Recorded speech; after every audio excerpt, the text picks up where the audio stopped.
Olá, olá, saudações, sejam bem-vindos para mais uma edição do Boa Tarde Produtor aqui na sua Rio Verde FM 100,9, a rádio do agro. Hoje é sexta-feira e você que acompanha o Boa Tarde Produtor já sabe, né? Hoje é o dia de reproduzirmos para vocês os highlights, os melhores momentos, os assuntos e convidados que passaram aqui pela nossa bancada durante esta semana. Então fique com a gente, temos bastante informação para você rever, né? Relembrar tudo que foi falado aqui. E se porventura você quiser, de fato, ali rever algum programa ou outro, quantas vezes você quiser, lembre-se que está tudo registrado lá no nosso canal no YouTube. Mas você já sabe, eu, Hugo Ataíde, não venho sozinho, venho na companhia do JP. O JP está lá diretamente na nossa cabine, é através dos serviços prestados pelo JP que você acompanha a gente, através da frequência local do seu rádio, 100.9, Rio Verde FM, a rádio do agro, assim como também através da internet de duas formas, através do aplicativo Rio Verde FM, que você baixa e instala no seu smartphone, assim consegue acompanhar a gente em qualquer lugar do Brasil e do mundo com conexão com a internet. Agora, se você quer, além de nos ouvir, nos ver também, o seu lugar é lá no nosso canal no YouTube. Vai lá, Rio Verde FM na barra de busca do YouTube, não tem erro, o primeiro resultado já vai ser o nosso canal. Você vai clicar em cima e verificar se você está inscrito no nosso canal antes de tudo. Tem muito valor pra gente. Para você não vai te custar nada, mas é isso que nos incentiva. A sua inscrição nos incentiva a produzir conteúdos de qualidade, assim como você já está acostumado aqui no Boa Tarde Produtor. Então inscreva-se no canal, ative o sininho para não perder nenhuma novidade, nenhuma notificação dos conteúdos que nós fazemos aqui na emissora, sobretudo no nosso programa. E através desta live, dessa transmissão simultânea ao rádio que está acontecendo lá no YouTube, que você pode e deve fazer a sua participação, fazer parte aqui da nossa bancada, deixando a sua crítica, o seu comentário, a sua sugestão de pauta, de convidado, qual é o assunto que você quer saber mais, qual é o convidado que você quer ver aqui na nossa bancada, seja ele de forma presencial ou de forma virtual em qualquer lugar do Brasil e do mundo. Diz pra gente lá nos comentários. Você pode participar também através do WhatsApp 649-9949-1009. Não deixe de registrar a sua participação. Por fim, não menos importante, não se esqueça de nos seguir lá no Instagram, @rioverde.fm. É por lá que você tem informação dinâmica, rápida, na palma da sua mão. @rioverde.fm no Instagram. E aproveita que vai estar nessa rede social. Siga também os apresentadores aqui do Boa Tarde Produtor. @Hugo Ataíde CFP. Assim como @Dias Dares, ela que eu quero dar uma saudação muito especial, minha parceira Dares, seja bem-vinda a essa sexta-feira no Boa Tarde Produtor. Boa tarde, Hugo Ataíde. Sextamos? Sextou. Daqui a pouco. Para nós tem o segundo turno, né? Tem bastante Terceiro turno ainda. turno. Tem água passar debaixo dessa ponte. Exatamente.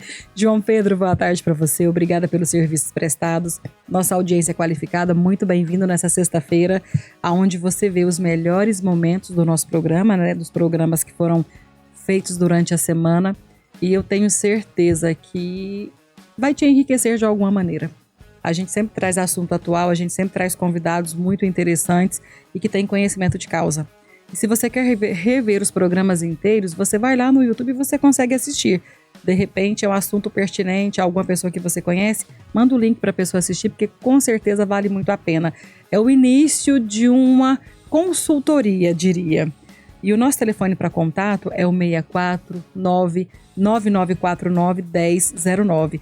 E a gente conta com você aqui no Boa Tarde Produtor de segunda a sexta-feira. Então, vem com a gente porque nós vamos começar a nossa retrospectiva por segunda-feira, né, Hugo Ataíde? É verdade, Dares. Nosso primeiro tema da semana foi muito especial. Vivemos um bate-papo leve, emocionante, cheio de significado ao lado de pessoas que representam as nossas raízes, que nada mais, nada menos são que as nossas avós, né, Dares? Hugo Ataíde, foi um momento muito inspirador, né? De muita memória, de muito afeto e de muita conexão. Nós falamos sobre Conexões do Agro, 150 anos de história, memória e também raízes. Foi uma conversa com as nossas avós, né? A minha avó, Aparecida de Lourdes Dias, e a sua avó, Hugo Ataíde, que é a dona Lázara Ataíde Silva. E diga-se de passagem, essas guerreiras atravessaram gerações e ajudam a contar a trajetória do agronegócio brasileiro. Lá naquela época, onde não tinha essas máquinas modernas, não tinha energia e, quiçá, uma geladeira em casa, né, Hugo Ataíde? Olha só, Hoje, naquela época era luxo, né? Hoje a gente é tão corriqueiro que a gente nem dá valor na maioria das vezes, né? Você tem uma geladeira boa lá, a bichinha tá novinha, você fala, mereço uma melhor, uma maior, não é não? É verdade. E você vai lá e troca pelo designer. É isso aí. Vamos acompanhar o resumo deste programão. Vamos dar continuidade falando, porque no bloco anterior nós falávamos da rotina no campo, né? Que era tudo sempre muito manual, era sempre da força do trabalho, tinha que levantar cedo, já se alimentava cedo, o almoço era tinha que ser às 8 da manhã. Às 8 da manhã. Né? E como que era essa questão de produzir sem máquinas, né? Como que era a questão do plantio para aquelas plantas que vocês cultivavam? Como era a questão da colheita? Como que era a criação dos animais, né? Vamos falar um pouco mais, aprofundar nisso. Começar aqui com a dona Aparecida de Lourdes.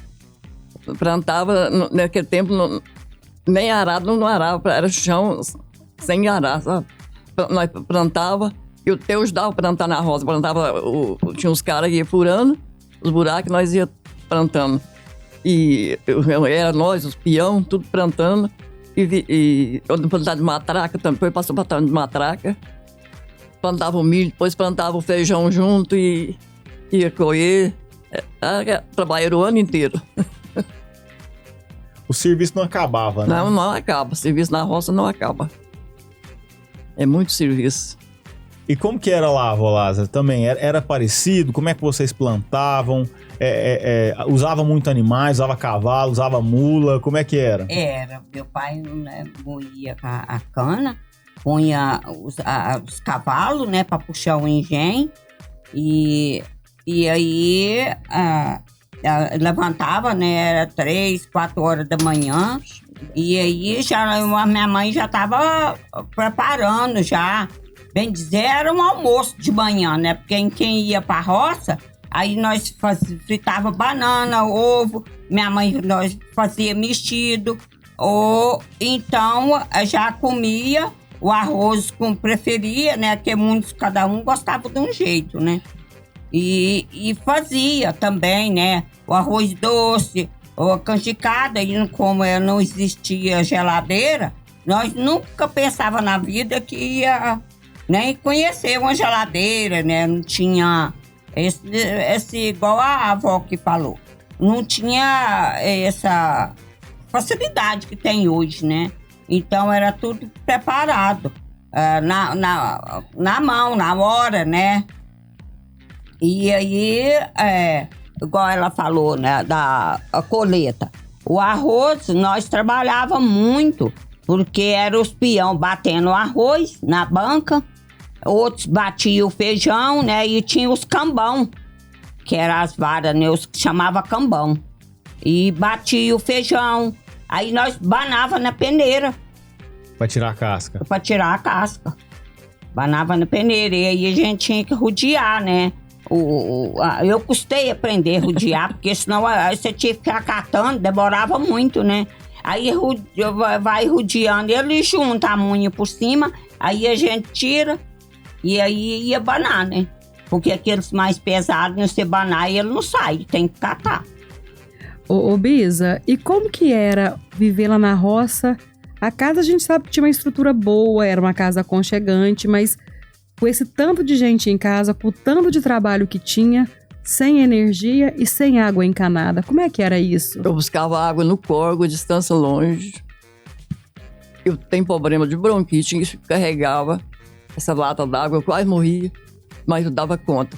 Eu nunca deixei faltar nada para eles a tempo e a hora, mas é muito difícil, mas deu conta. Eu carregava água, lavava roupa no córrego, deu muito. Aí depois, mais tarde, furaram uma cisterna mais em casa, aí foi florescendo, mas no tempo que eu trabalhava mesmo, que eu precisava, era difícil. Mas venceu. E a energia, como é que era? A energia? Como é que era? A energia, né? era só os braços da gente. E a lamparina de querosene lá. Deus me livre, é muito difícil. O fogão era fogão a lenha, né? Fogão a lenha. Eu acho que esse bronquite meu atacou foi por causa desse fogão a lenha, que até hoje o médico fala, né? Então, Fumaceiro, né? de tanta fumaça. Não, cozinhava de noite, punha tora de lenha no fogão, aquele fogão grande, panelona, aquelas panelonas pretas de cozinhar. Cozinhava naqueles panelão mesmo, não tinha panela de pressão para cozinhar feijão, cozinhava no cordeirãozão, põe cozinhar à noite, põe o fogo lá e deixava. Aí eu cozinhava no dia, amanhecia cozidinho, que tipo, almoço 8 horas da manhã, a pessoa... Tirava um e colocava outro. Tirava um e colocava outro. Na hora que não arrumava as cozinhas do almoço, já tinha que começar a fazer a janta. Que era 2 horas da tarde. Quando acabava de arrumar, agora já estava na hora de fazer a outra janta. E a gente fazia um arroz doce, um trem assim, igual ela falou, um arroz doce, uma canjicada, mas não era todo dia que a gente fazia. E quando os meninos foram crescendo, os filhos foram crescendo, eles começaram a ajudar também em casa? Ah, não começou a ajudar, nós só ir pra escola, né? E não teve jeito de ajudar, não. Ajudava alguma coisa, né? Porque não fica sem não ajudar. Andar de a cavalo, buscar pra roça, buscando gado, essas coisas. Os meninos aí, os meninos faziam. Aí a prioridade era a escola. Era a escola. Certo.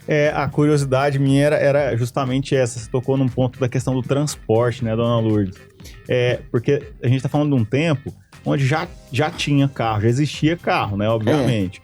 Mas era acessível, todo mundo tinha um carro, uma caminhonete, ou era no lombo do cavalo, da mula, de uma bicicleta que seja, como que era? Olha, nós fazíamos tudo no lombo do cavalo, um carrinho de cavalo, né? E bicicleta, né? Nem tinha que ir lá na roça, nem ia andar de bicicleta, não tinha. Aí então nós andávamos mais de cavalo. Cavalo, eu tomei raiva de cavalo, levei um tombo do cavalo um dia. Quase me matou. Não tomei raiva de cavalo. Quando que chegou o primeiro carro lá na roça? Nossa, o primeiro carro... O primeiro carro chegou lá, tava tudo grande, os meninos já estavam dirigindo, né? Aí melhorou um pouco, foi melhorando. Aí veio a energia também, né? Aí foi melhorando. E a senhora pensou que a senhora ia ter um freezer na roça, que a senhora podia matar uma vaca, um porco e colocar ele inteirinho lá dentro? Nunca pensava, não tinha jeito nem de pensar. Mas a modernidade chegou lá, né? Com o tempo. Chegou. Foi difícil, mas chegou. Como que foi lavar a primeira roupa num tanquinho novo que tinha acabado de chegar da cidade? Ah, não, nem penso tanto que foi bom, né? Porque lavar roupa na mão, esfregar, fazia sabão de manteiga, de porco, matava, porque porco matava, todo mês matava um porco. Aí eu fiz o sabão dos torresmos. Então aquilo, eu tinha que lavar roupa, esfregar com a escova. Nossa, mas foi muito difícil também. Mas hoje, graças a Deus, já joga lá, a máquina mesmo lava e pronto. Hoje tem mais tempo para me ver, criar os netos, os bisnetos. Não tenho tempo para criar meus filhos, não, minhas filhas. Preciso de ver que trabalheira que foi. Mas parece que eles costumavam, parece que Deus abençoou tanto que eles criavam assim, não dava tanto trabalho, parece que não dá igual trabalho. Hoje meus bisnetos dão mais trabalho do que meus filhos que eu criava. É meu. Ô Lázaro, era assim também? Era? Como é que era essa questão? Nós nunca pensava que existia uma panela de pressão para cozinhar um feijão. E era tudo assim, tinha que pôde dormir cozinhando, né? Porque de manhã o almoço tinha que ser, não podia. Meu pai chegava para nós, as comidas, minha mãe tinha as gamelas de madeira. Tinha uma que era muito pesada. Aí, nessa época, igual dela, foi mais difícil. Da meu lado, já foi mais favorável, porque meu pai tinha um trator e punha, quando era pesado, punha na carreta para levar. Mas era de cavalo, ou então tinha que pôr a lavadeira na cabeça e levar a comida para aquele tanto de pessoa. Aí, quando era mais pouco, que nós já tava grandinha, nós mesmos levava comida na roça. E aí a gente já levava que dava para nós almoçar, porque depende da distância. E nós achava bom o feijão, porque punha mexidinho, um pouquinho de farinha no feijão para ir pôr nas outras misturas, né? E quando eu era muito 9h30, eu não podia dar 9h30, que meu pai já reclamava, né? Porque estava passado de hora, né? Almoço era cedo mesmo. Quando tardar, 8h30, 9 horas, tinha que estar terminando. Eram as panelas tudo grande, né? Nós nunca pensava que ia ter um fogão a gás para favorecer em nada. Era tudo de acender fogo. A lenha tinha que ser de capitão, a lenha boa de brasa. Porque aí nem apagava. Capitão é a madeira, você fala? Hã? Capitão é a madeira. Era madeira. Uhum. Era a melhor lenha. E porque a lenha da pororoca é muito boa de fogo, mas ela dá muita fumaça. Para você acender um fogo de manhã com a lenha da pororoca, você, né, tem hora que tem abre o olho de tanta fumaça. E o capitão, ele já amanhecia as brasas, não apaga. Aí deixava os gravetos, as coisas, tudo em cima da chapa, para ficar sequinho, que aí era facinho de acender o fogo. Lourdes, Lázara, muito obrigada por estarem conosco no Boa Tarde, Produtor. E tenha certeza que vocês serão sempre muito bem-vindas na nossa casa. Aqui, né, na Rádio do Agro. Ô Dares, hoje é sexta-feira, é dia de atualização da previsão do tempo com o doutor Fernando Cabral, ele que é coordenador de inovação tecnológica no CEAGRE, o Centro de Excelência em Agricultura Exponencial. Vamos ouvi-lo. Olá, amigo produtor, ouvintes da rádio. Eu me chamo Fernando Cabral, sou pesquisador no CEAGRE, Centro de Excelência em Agricultura Exponencial, e trago para vocês a previsão do tempo para essa nossa final de semana aqui, né, no sudoeste, no sul e no oeste do estado de Goiás. Bom, pessoal, a gente está aí, né, com bastante chuvas presentes na nossa região nos últimos dias, e esse período chuvoso, vamos dizer assim, do mês de fevereiro, deve continuar até ali por volta do dia 13, ou seja, até lá para o final da semana que vem. Então, ou seja, esse final da semana as chuvas permanecem, tá? Atuação aí de diversos sistemas meteorológicos, né, que tem favorecido isso. Depois a gente deve ver um período de estabilidade atmosférica no mês, né, e depois a gente volta, né, lá para o final do mês, última semana do mês, novamente a ter chuvas, tá? Então, esse período de agora, né, para aquele produtor que está pretendendo ou está tentando fazer a colheita, vai ser um pouco difícil, né? Porque a gente vai ter chuvas constantes, sempre umidade do ar alta, muita nebulosidade, né? Então isso dificulta o processo de dessecação, de secagem da própria planta, perda de umidade e o processo da colheita, tá? Então, final da nossa semana e semana que vem inteira até a sexta, né? A gente permanece aí com chuvas constantes na nossa região. Ela dá uma diminuidinha em relação à semana passada, mas ainda permanece dessa forma constante, tá bom? E vale novamente o destaque, né? Pode vir a acontecer sempre nesse período os eventos severos, né? De chuvas intensas, com raios, né? Enfim, ou rajadas de vento, tanto na zona urbana como na zona rural. E aí o produtor já tem que pensar muito bem nesse período, porque como eu mencionei, após o dia 13 até por volta do dia 23 ali, a gente fica num período, né, de estabilidade atmosférica, pouca chuva presente, e aí a depender das suas condições de solo, de umidade atual, de cobertura do solo, de época de plantio da segunda safra, você pode ter aí, às vezes, um início de segunda safra, né, um pouco prejudicado. Claro que é um período curto, não quer dizer que também que a ausência total de chuvas, mas o produtor já tem que ir pensando mais lá na frente, tá bom? Mas chuvas, então, continuam na nossa região, pelo menos até sexta da semana que vem. Grande abraço a todos e até. Doutor Fernando Cabral, muito obrigado pela sua participação, sempre nos alimentando com informações de qualidade acerca da previsão do tempo. Isso mesmo, Gataíde. E agora o Boa Tarde Produtor tem um recadinho para você que é cooperado Sicoob Crédito Rural. Saiba que você pode transformar o seu investimento em prêmios dos sonhos. A campanha é a campanha Seu Futuro Mais Forte, Sua Garagem Mais Potente. Cooperado, a cada R$1.000 integrados ao capital social, você recebe um cupom. E a cada R$10.000, você consegue outro cupom extra. E os prêmios, eles estão chamando muita atenção. É uma caminhonete Ram, um Chevrolet Onix e uma moto Honda CG. A campanha, ela estende até o dia 9 de abril. O sorteio vai ser no dia 10 de abril, durante a Tecnoshow. Então fique ligadinho, porque você, pessoa física e pessoa jurídica, pode e deve participar. Para você que é cooperado, faça o favor de fortalecer o seu futuro, concorra a grandes prêmios e viva essa grande oportunidade com o Sicoob Crédito Rural. A gente vai para o primeiro intervalo e voltamos em seguida. Continue conosco. Estamos de volta para mais um bloco desta edição do Boa Tarde Produtor na sua Rio Verde FM 100,9, a rádio do agro. Hoje é sexta-feira, você está acompanhando o resumo da semana, os highlights, os melhores momentos, os assuntos e convidados que passaram aqui pela nossa bancada durante essa semana. E você que acompanha o Boa Tarde Produtor sabe, né? A gente está sempre falando de dica de modernização, de tecnologia, de evolução. E a evolução do agronegócio em Rio Verde, ele ganha um novo capítulo aqui em Rio Verde, viu, Dares? Sabe com quem? Com a Carpal New Holland, porque ela inaugura as suas novas instalações, consolidando um padrão de excelência em atendimento e infraestrutura aqui na nossa região. Mais do que uma loja moderna, um novo espaço, ele foi projetado para oferecer soluções tecnológicas de ponta em um ambiente de máximo conforto.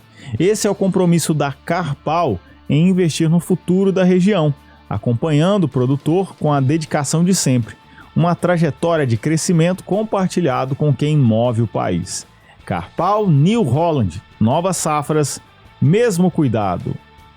Ô Dares, e até dando continuidade aqui ao nosso resumo da semana, nós falamos da segunda-feira. Na terça-feira, o nosso programa trouxe um tema que merece atenção total do produtor rural: reforma tributária e movimentação financeira, o PIX na atividade rural. O que muda na prática? Quais os cuidados o produtor precisa ter? Estas e outras perguntas foram respondidas pelo Fábio Matheus Salomão, ele que é contador e consultor tributário, e também na companhia do Matheus Nunes de Macedo, contador, consultor e especialista tributário. Dares. Hugo, é isso mesmo. A gente sabe que é um tema que arrepia os cabelos, mas é extremamente necessário e atual. Principalmente quando se fala do Pix, que é uma ferramenta que a gente tem na mão, que é o telefone.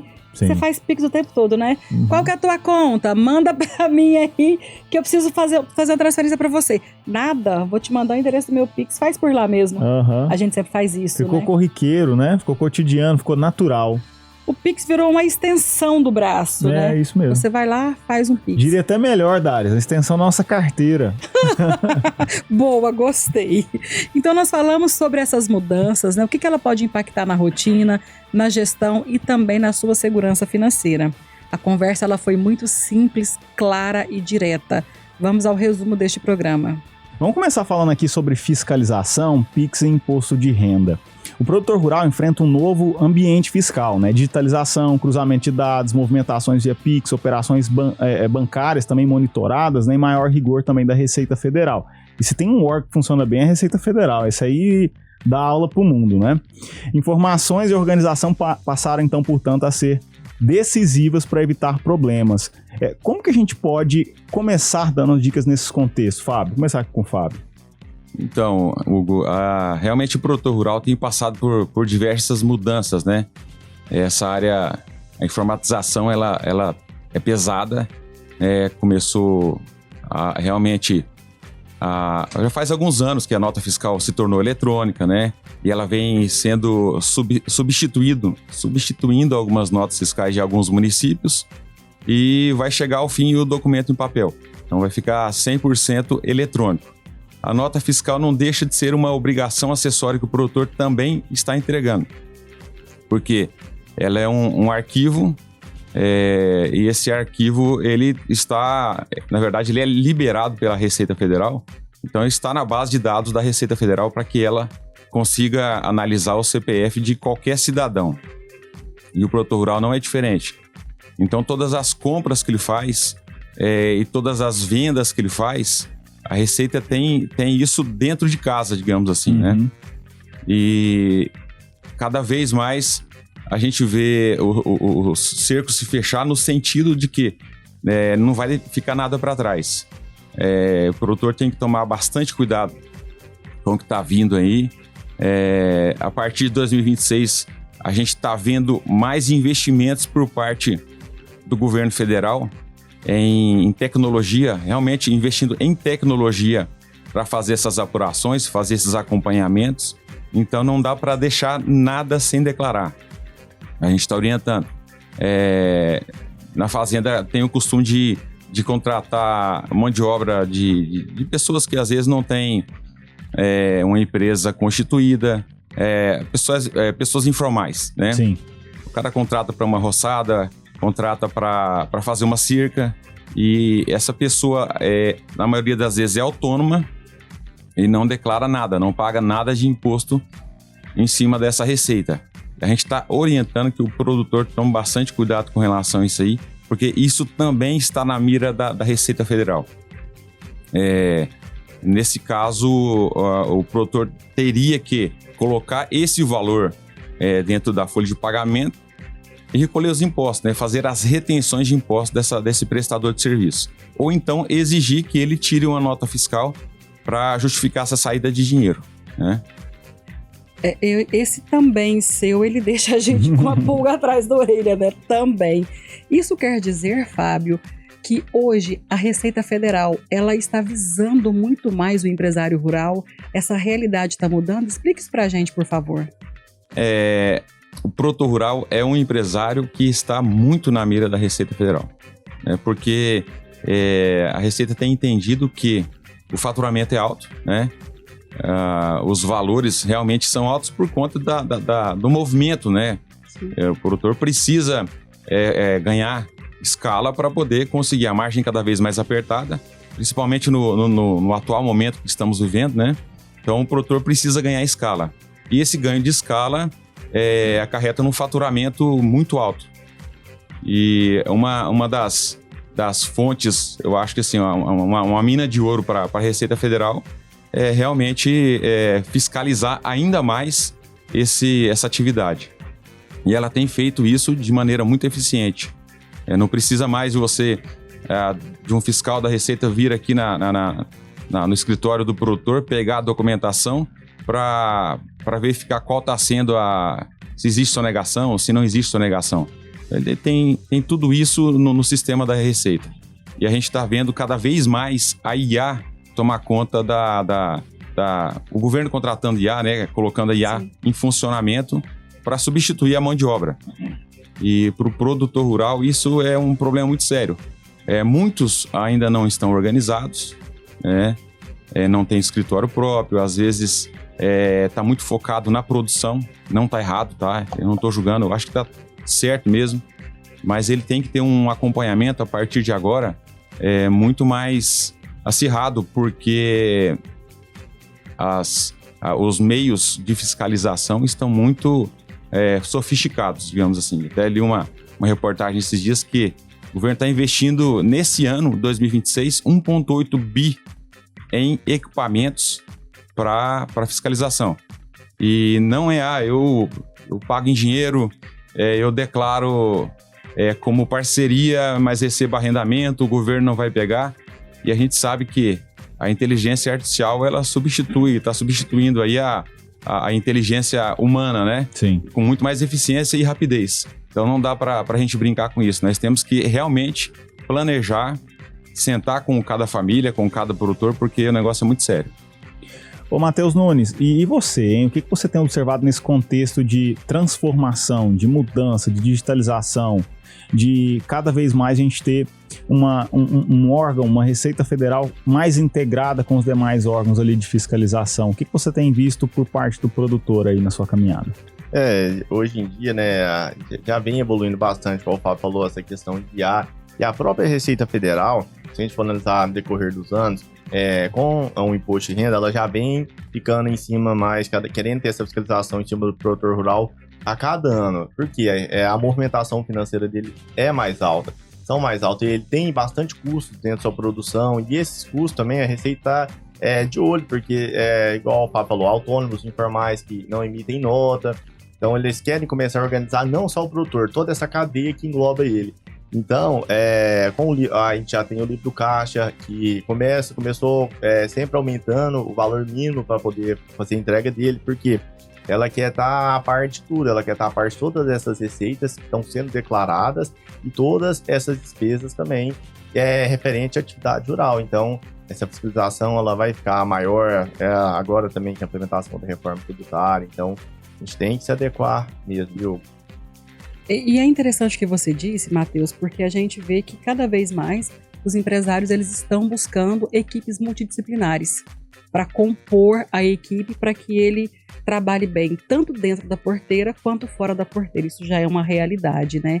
Mas olhando agora, a gente vê que daqui a pouco começa a declaração do imposto de renda. Quais são os principais cuidados que a gente, tanto a pessoa física quanto a pessoa jurídica, precisa tomar para fazer uma declaração o mais correta possível, o mais próximo da realidade ou a mais real possível? A primeira orientação que a gente sempre fala, né, essa questão para evitar omissões de receitas, porque com essa IA, esse cruzamento de dados bancários, hoje a fiscalização é muito em cima, e aí a primeira orientação é evitar essa omissão de receitas.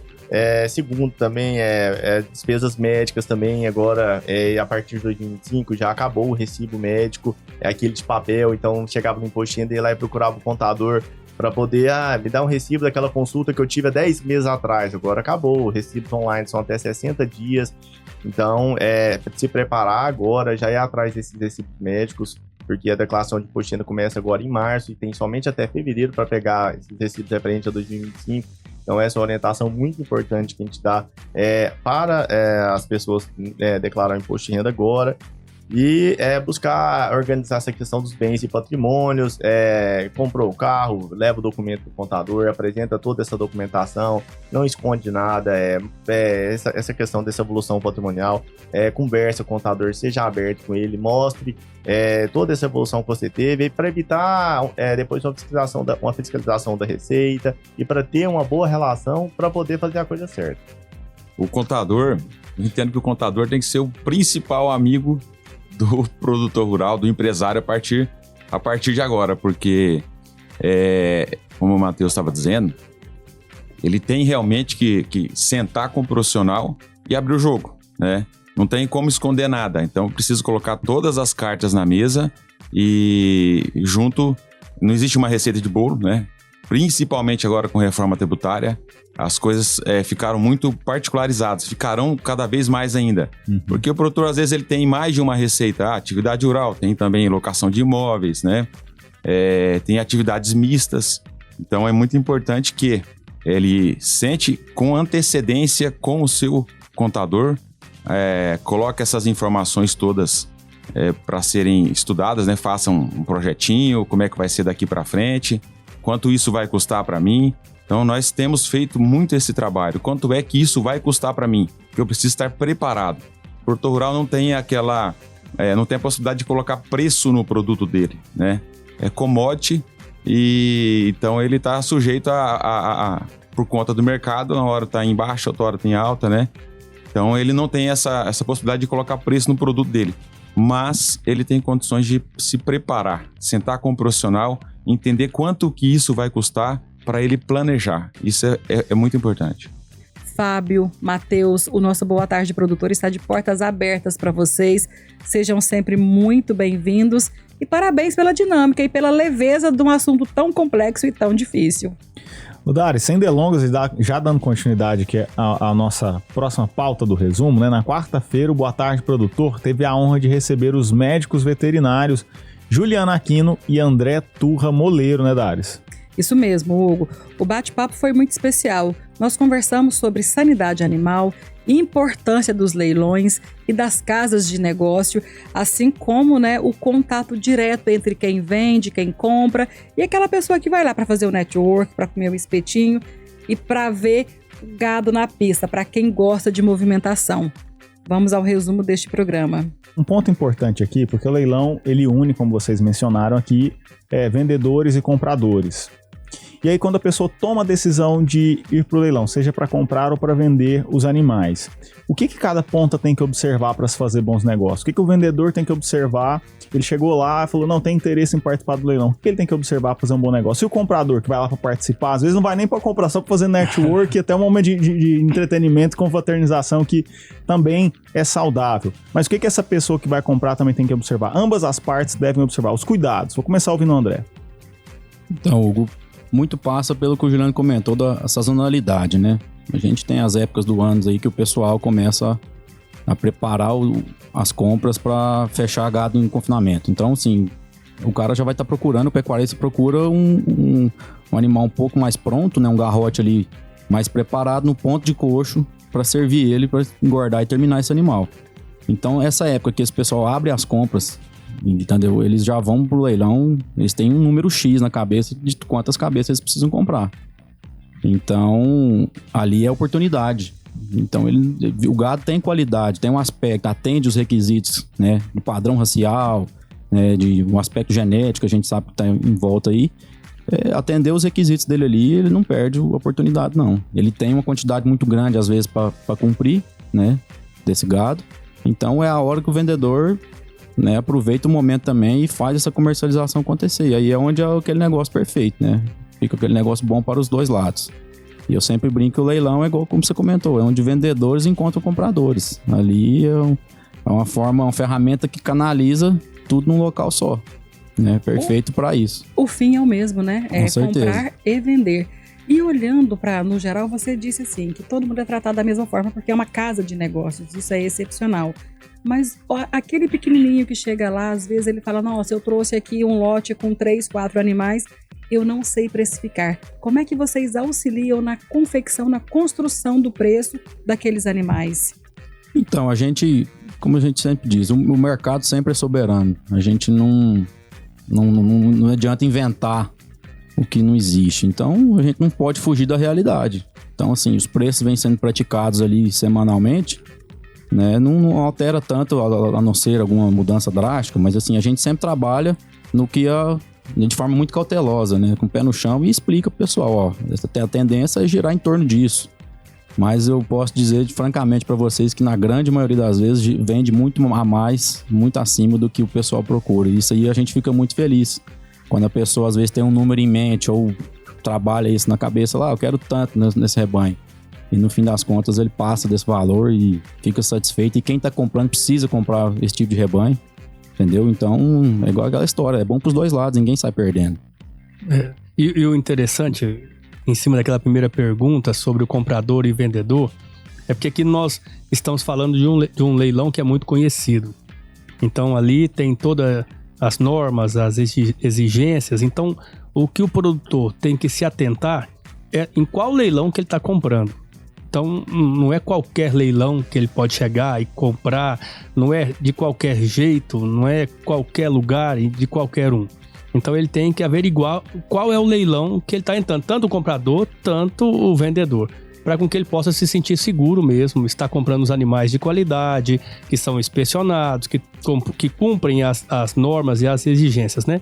E o André fala porque ele tem muito costume, os olhos dele já olham para o animal e já sabe, igual o Diego também, ele já sabe precificar, porque tá ali toda semana, todos os dias, acompanhando o preço de mercado, acompanhando preço de arroba também, se é macho, se é fêmea, se é mais velho, se é mais novo, se a tendência é uma raça, outra raça, a qualidade do animal, a genética, tudo isso ele é incluso quando os olhos deles veem, porque acontece muito, né? O André aqui, ele sabe falar ali com mais experiência. Muitos pequenos produtores com um animal, tem muitos lotes que é com um animal, com dois, às vezes uma vaca com bezerro, acontece muito. E acontece também deles chegarem e perguntarem, olha, qual que é o preço? A pergunta é mais ou menos assim, qual que é o preço que eu posso vender?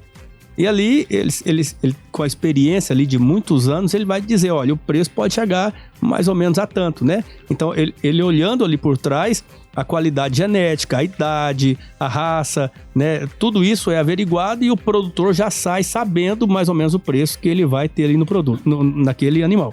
E o interessante também, o Diego disse algo interessante, é que alguns produtores só ligam para o Diego, eu estou enviando X animais. E envia para o leilão. Depois o Diego só manda o cheque, né? Ali, como é que é? O contra-cheque, como é que é o nome da palavra? Né? Na verdade, hoje é o cheque, é o Pix, né? Tudo. Hoje Pix. Então, assim, é por confiança que tem no trabalho, né, de muitos anos que tem esse leilão do Diego lá. Aproveitando esse gancho da confiança, tem uma historinha que a gente vive lá, que eu acho fantástica e eu quero trazer aqui para vocês. Nós temos um cliente em especial e principalmente no pós-pandêmico ali, ele virou um grande parceiro nosso, até um pouco antes disso. Ele compra os animais, a gente já sabe o tipo de animal que agrada, né? Ele é do interior de São Paulo, tem fazenda na região E é engraçado que ele só fala a quantidade mais ou menos que ele precisa ali pra semana, né? O Diego compra tudo do jeito que ele sempre acordou ali, combinado. E o Diego arruma o transporte, arruma o caminhão, arruma tudo e põe lá na fazenda pra ele. O funcionário só liga falando, tá ok, deu tudo certo, o gado bom, tá tudo ok. E o Diego faz o pagamento de tudo ali, dos fretes, dos transportes. E depois ele só repassa tudo e organiza. E a gente, inclusive, é engraçado porque tinha mais de 8 anos que ele era parceiro nosso. E a gente não sabia nem como que ele era, só sabia o nome. Né? Então você vê a confiança tanto que é forte. Inclusive eu brincava com o Diego, a gente não sabe nem como é que ele é, porque a foto do WhatsApp dele não tem a foto dele. Era a foto da fazenda, se não me engano.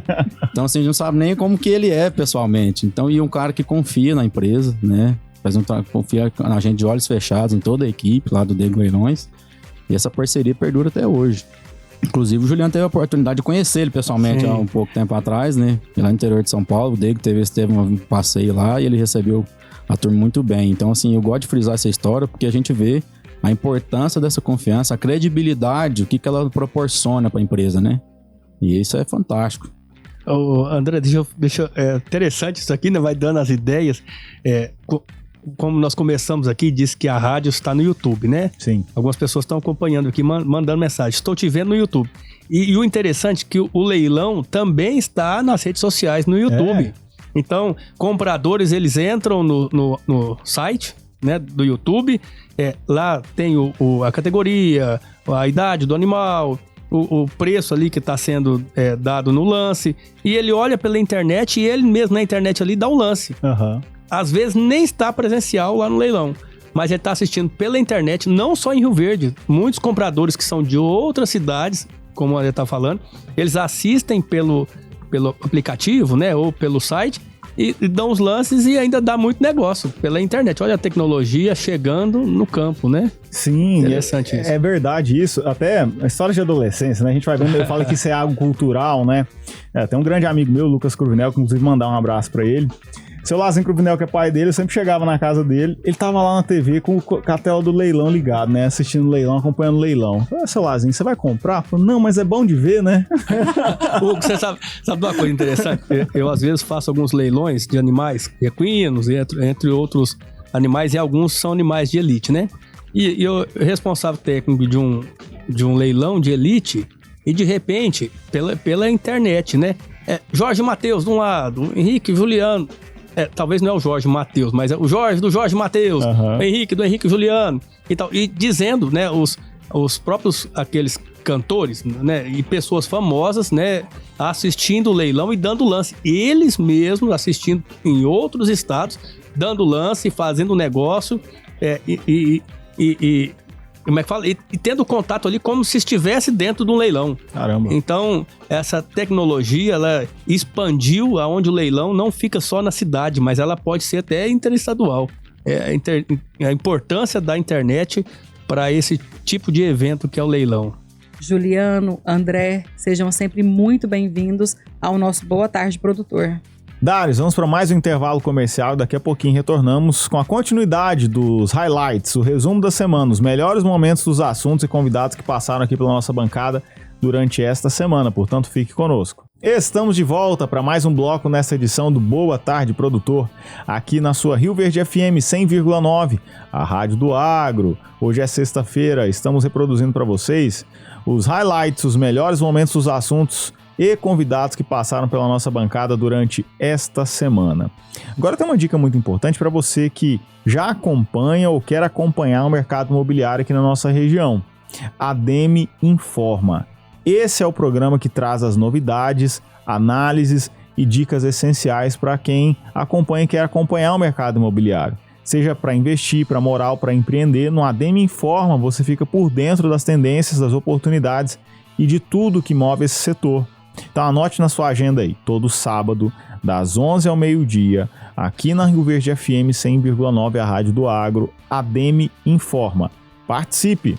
Hugo, Ataíde, e só para complementar o que você disse sobre a ADEME, todo sábado o programa ele é importantíssimo, ele é interessantíssimo, e nesse sábado agora, ninguém mais, ninguém menos que Pedro Paulo da Futura, ele estará no ADM Informa, conversando com o Fausto Caparelli sobre gestão imobiliária. E aí ele fala da importância desses investimentos em Rio Verde, ele fala da importância de uma equipe qualificada e, sobretudo, sobre gerir negócios. Vale a pena você acompanhar. Então, por favor, todo sábado aqui na Rio Verde FM, 11 horas da manhã, ADM Informa. O seu programa para você que quer investir no mercado imobiliário de Rio Verde. Fique conosco e assista, porque vale muito a pena. Diga de passagem, sexta-feira, sábado, mais conhecido como amanhã. ADM Informa, a partir das 11 da manhã. Participe. Dari, você tem participação aí, né? Temos sim, Hugo. Hoje, sexta-feira, sextamos, vamos ao comentário do dia com o nosso consultor de mercado, Enio Fernandes. Caríssimos e caríssimas, estamos em fevereiro, o mês mais importante nas decisões de milho segunda safra do produtor. Agora ele está analisando até quando ele termina o plantio de milho segunda safra, qual o pacote tecnológico que ele vai adotar. Ele já comprou quase tudo, mas agora ele se aplica mais tecnologia ou não. Ou seja, é um mês crucial para a cultura do milho segunda safra. Importante salientar, o milho de segunda safra no Brasil, ele representa quase que 80% de toda a produção de milho nacional. Pois bem, e como está esse desenvolvimento? No Paraná, o plantio da soja ocorreu dentro da janela, a colheita está acontecendo e o plantio do milho está sendo realizado. Agora, quando eu olho grande parte do centro-sul do Brasil, onde concentra a maior área de plantio de milho segunda safra, a situação é delicada. Os senhores e as senhoras vão lembrar, o plantio da soja deu uma atrasada. Esse atraso do plantio da soja também promove um atraso da colheita. Se não bastasse isso, o ciclo da soja está alongando. No caso da soja, isso é positivo, que aumenta o potencial produtivo. Mas no milho de segunda safra é outro problema. Plantio atrasou da soja, a colheita vai atrasar e eu estou alongando o ciclo. Mas não é só isso, senhoras e senhores. Caríssimos e caríssimas, muita chuva no Cerrado brasileiro, dificultando a colheita da soja, atrasando também o plantio de milho segunda safra. No fim do dia, os produtores não vão conseguir semear a segunda safra na melhor janela de plantio. Isso é preocupante. Por que é preocupante, caríssimas? Porque quanto mais tarde eu planto esse milho, menor é a minha produtividade. Muitos produtores no Cerrado brasileiros vão adentrar ao mês de março semeando milho segunda safra. Isso, consequentemente, vai dar uma menor produtividade. E aí eu queria falar diretamente para os meus amigos produtores e produtoras. Muita atenção. Revejam seu planejamento. Com produtividade menor, você precisa de melhor preço para pagar seu custo de produção. Como esse ano está sendo muito ruim, quase nenhuma margem na soja, muito endividados estão os produtores, ele não pode acumular prejuízo na soja no verão e no milho de segunda safra na safrinha, porque isso pode tirar muita gente da atividade. É um cenário delicado, com muita atenção. Vender abaixo do custo de produção é muito perigoso. Não faça isso. Planeje suas ações. E para você que é demandador de milho, precisa do milho, muito cuidado. Muito cuidado, porque a gente pode ter preço do milho em altas, não porque o produtor deixou de plantar, porque o plantio esticou demais, e quando o plantio estica demais, a produtividade é menor. Nós vamos ter uma boa demanda, tanto na exportação, quanto na produção de etanol e principalmente na produção de proteína animal. Demanda teremos se a produção vai atender essa demanda. Aqui você tem informações de qualidade. Enio Fernandes, Terra Agronegócios. Obrigado. Enio, muitíssimo obrigada pela sua colaboração conosco durante essa semana e aguardamos você na segunda-feira aqui no nosso Boa Tarde, Produtor. Ô Dari, você tem mais uma dica aí, ó, para a próxima semana, para sua família, de Happy Hour 96 edição especial.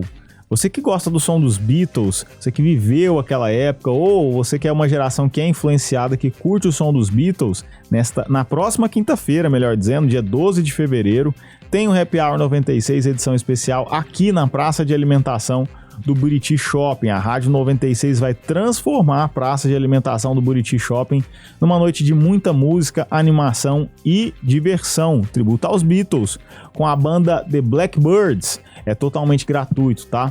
Então participe na próxima quinta-feira, dia 12 de fevereiro, aqui no Buriti Shopping, a partir das 19 horas, você já tem um compromisso marcado. Traga a sua família e venha curtir The Blackbirds no tributo aos Beatles, no Happy Hour 96 FM. Ô Dares, e para fechar a semana, o Boa Tarde Produtor recebeu 2 nomes que representam empreendedorismo e desenvolvimento de Rio Verde. O Fausto Caparelli, ele que é empresário e presidente da ADEME Rio Verde, e Vinícius Kerley Camilo Alves, empresário e tesoureiro da ADEME Rio Verde, né, Dares? Isso mesmo, Hugo. Nós falamos sobre crescimento, visão de futuro e principalmente desenvolvimento urbano. O nosso tema em pauta foi do campo à cidade. Como que o empreendedorismo e o mercado imobiliário constroem a nossa Rio Verde. Vamos ao resumo deste programa. E olha só, já entrando aqui na pauta do programa, né?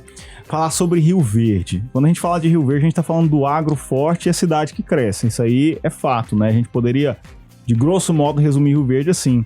Mas, Vinícius e Fausto, Rio Verde é referência no agro, mas também vive um momento intenso de crescimento urbano, né? E aí eu quero saber de vocês, como que o sucesso do campo ele impulsiona o desenvolvimento na cidade? Pra mim? Tá bom. Bom, o agro gera renda, vou falar de uma forma bem simples, né? O agro gera renda, renda gera consumo, e o consumo vai exigir mais serviços, mais produtos, mais comércio, e mais comércios vão ter mais investimentos. Então vão se criar novos empreendimentos, novas lojas, vamos dizer assim. E precisa de pessoas para trabalhar. Então a cidade cresce, consome com a alta renda que existe no município, com pessoas migrando para a cidade para morar, para investir, ou para trabalhar e tudo mais, se requer moradia. Então o mercado imobiliário cresce a partir desse alto consumo, dessa renda que o agro gera para o município. Eu acredito que de uma forma bem simples, porque é muito falado isso, né? A cidade do agro e ajuda a impulsionar o mercado imobiliário. Eu vejo, assim, de uma forma bem simples isso. Consumo, mais pessoas vindo morar para consumir, para trabalhar, e isso vai gerar moradias de todas as classes sociais aí para a cidade. Isso faz se criar novos empreendimentos imobiliários, de todos os padrões, de todas as formas, e o mercado realmente é muito aquecido aqui em Rio Verde. Eu complementaria da seguinte maneira, Fausto. O sucesso do campo, ele é refletido em nível nacional. Sim. Através das informações e dos nossos números da questão do agro. E isso faz com que as pessoas comecem a visitar e olhar Rio Verde de uma maneira muito diferente, né?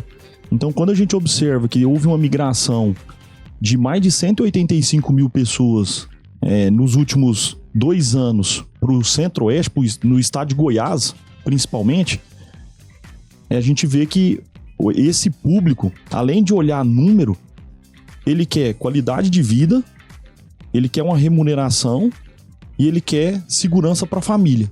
E isso hoje Rio Verde oferece, esses 3 pilares. Em função de quê? Em função de que a gente tem um agro forte, um agro que puxa as demais cadeias, né, de valor nosso, e faz com que outras pessoas migrem para essa região, que é o que está acontecendo hoje com o Rio Verde. Então a gente hoje recebe aproximadamente 2 a 3 mil pessoas a cada mês migrando para Rio Verde. Caramba. Então essas pessoas, quando vêm para Rio Verde, o primeiro pontapé inicial dela é buscar um imóvel de locação. Então, ou ela vem por oportunidade de emprego, ou ela vem por uma oportunidade de trabalho, ou ela vem ligada ao agro, investir ou essa aqui, pessoa veio para investir, ou essa pessoa veio transferida. Enfim, Estudo, né? São vários fatores. E geralmente essa pessoa, quando chega em Rio Verde, ela vem primeiro para alugar, para entender como é que funciona a cidade. Então aí já movimenta o segmento de locação, né?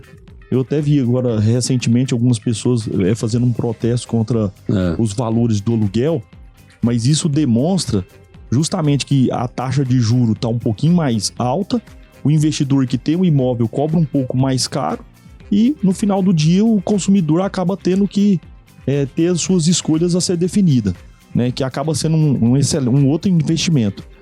Então quando a gente traz essa cadeia de pessoas migrando para cá, fazendo a locação, entendendo como é que funciona, posteriormente veio a família dele. Então geralmente a pessoa vem sozinha, vem solo, né?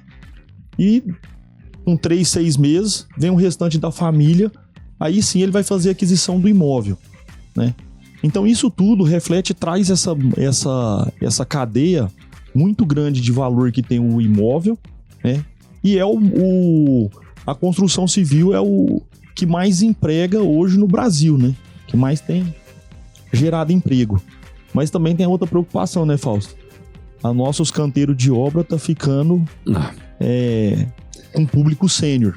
Então essa moçada jovem aí que a gente tem acompanhado não tá aderindo ali ao novo, à construção civil. A gente falou isso várias vezes, a escassez de mão de obra na construção civil é assustadora. A quantidade de engenheiros. A gente estava no evento lá em Goiânia, o professor da PUC de Goiânia falou, 2016 eram 3.000 e poucos alunos de engenharia civil. Hoje várias engenharias nem tem cursos mais abertos em algumas universidades. Aí hoje, 2025, 2026, ele falou 30 mil não, 30. Caramba. De 3.000, sei lá, vem pra 30 alunos. E assim, forma, aí tentaram na pandemia ver se dava uma respirada com EAD, não se formavam, o pessoal não terminava o curso, parava, abandonava. Então a escassez de mão de obra na construção civil é assustadora. E a gente falou muito disso. O filho do pedreiro não vira pedreiro. E foi o que a gente falou no programa anterior, né? A dificuldade é enorme aí na cadeia da construção civil. Então, essa cadeia que movimenta muito, né? E a gente está sentindo essa escassez, mas voltando aqui para a questão do sucesso do campo, tudo isso impacta nessa migração e, consequentemente, imóvel para locação e também imóvel para compra. Eu brinco o seguinte: tem gente casando, comprando casa, tem gente separando, comprando 2 casas, e tem o público jovem completando 18 anos querendo comprar casa. E tem um investidor colocando dinheiro para ter rentabilidade e imóvel. Então, veja, tem uma gama de clientes adquirindo imóvel, né? Então a gente vê que esse movimento Rio Verde, pelo sucesso do campo, que está, vamos dizer assim, em nível nacional, as pessoas vêm para cá na hora que vem, gosta da cidade, gosta das oportunidades. Cara, tem oportunidade demais. Eu acho que todo rioverdense sabe a dificuldade que é achar um bom prestador de serviço, e quando acha, cobra caro e a gente paga porque não tem, ou seja, é porque tem oportunidade demais. Eu estava conversando agora com um amigo, engenheiro de Goiânia, e ele falou assim: Vinícius, você acredita que meu concunhado mudou para Rio Verde? É mesmo? Por quê? Ele falou assim: ele veio passar o Natal aqui e deu um problema no ar-condicionado de um amigo, ele foi, arrumou, aí arrumou de outro, aí começou a arrumar e o cara viu tanta oportunidade com valor. A gente brinca, né? Rio Verde é libras rioverdenses. Né? Libras rioverdenses, tudo muito caro. E aí o cara muito correto, sério e preço justo, o cara até hoje não voltou do Natal, tá aqui prestando serviço, já montou a empresa dele de ar-condicionado e etc. Então você vê que Rio Verde tem essa carência de pessoas que querem de fato ter oportunidade, né? A gente, quando conversou com o HC, que é o pintor lá que... O Calugi também. E o Calugi, até um abraço pra eles aí. Ele falou muito disso. Falou, cara, Rio Verde eu não tenho o que reclamar. Porque o Rio Verde é a cidade das oportunidades. Mas agora tem que ir por onde, né? É o cara que trabalha muito cedo, que começa a trabalhar desde cedo, fica até tarde, é verdadeiro, ele passa confiança, ele passa credibilidade, é honesto, é justo. Se o cara tiver esses princípios e seguir, cara, não tem como ele não prosperar aqui em Rio Verde. Então a gente vê oportunidades em todos os segmentos. Então eu vejo Rio Verde ainda com a projeção de crescimento muito grande, eu acho que é uma cidade que cresce, não para de crescer. Obviamente também a questão pública nos ajuda bastante. Essa nova gestão tem apoiado, tem conseguido absorver, principalmente quem chega em Rio Verde. Como que eles conseguem recepcionar? Através de praças revitalizadas, né? Através de lazer, que era uma penalidade que nós não tínhamos e agora tem. Então você vê quando tem ali as praças cheias ali, movimentada, isso movimenta a cidade, movimenta a economia, porque o cara já tá andando, já tá comprando, consumindo algum bem. Essa pessoa que vendeu esse bem já tá pagando aluguel, e essa pessoa que vai melhorar de padrão e vai comprar uma casa melhor. Então essa cadeia, esse movimento não para de jeito nenhum. Fausto Caparelli, Vinícius, muito obrigada por estarem conosco e sejam sempre muito bem-vindos. Dares, quanta coisa tivemos essa semana, hein? Hugo, começamos com muita emoção, com um cheirinho de vó no estúdio, né? Exatamente. E terminamos com cheirinho de desenvolvimento municipal. Olha que incrível. Realmente temos muito diverso, mas eles se complementam, né? São histórias, são conexões que conta a história desse desenvolvimento na região, né? Exatamente. A gente passou por leilão de gado também, que é um assunto que é inédito pra gente aqui no Boa Tarde, né? Nós falamos sobretudo, sobre contato, né? Network. E também, claro, né, que falamos sobre sanidade animal, a importância das equipes, das pessoas que trabalham nesse ecossistema. Além de falarmos também sobre a reforma tributária, né, que é mais um capítulo que a gente assistiu essa semana e que com certeza haverão outros programas para atualizar aí a nossa audiência das melhores práticas de como pagar um imposto justo, né, nem mais nem menos, aquilo que é justo, aquilo que é devido, né? Então isso é extremamente importante. Depois de tudo isso, a gente pode agradecer e nos despedirmos, né, Dares? Exatamente, Hugo. Nosso muito obrigado, a nossa gratidão diária vai a você, a nossa audiência qualificada, porque se nós estamos aqui é porque com certeza tem alguém que consome o nosso produto, né? E nós estamos à disposição para fazer um Boa Tarde Produtor cada vez mais com a sua cara, com o seu jeito, com os seus convidados e com o seu tema em pauta. Qual que é o seu assunto? Quem que você quer ver na nossa bancada? Manda aqui pra gente. O nosso telefone para contato é o 649-9949-1009. E a gente encerra a semana, né, te desejando um excelente final de semana, que Deus lhe acompanhe nesse final de semana, muita sabedoria, muito discernimento, e nós aguardamos você aqui na segunda-feira na nossa bancada. João Pedro, muito obrigada pela semana de trabalho. Meu parceiro, obrigado. E até segunda. É isso aí, Dares. Agora sim, sextamos, né? Pelo menos aqui na rádio Rio Verde FM 100,9, né?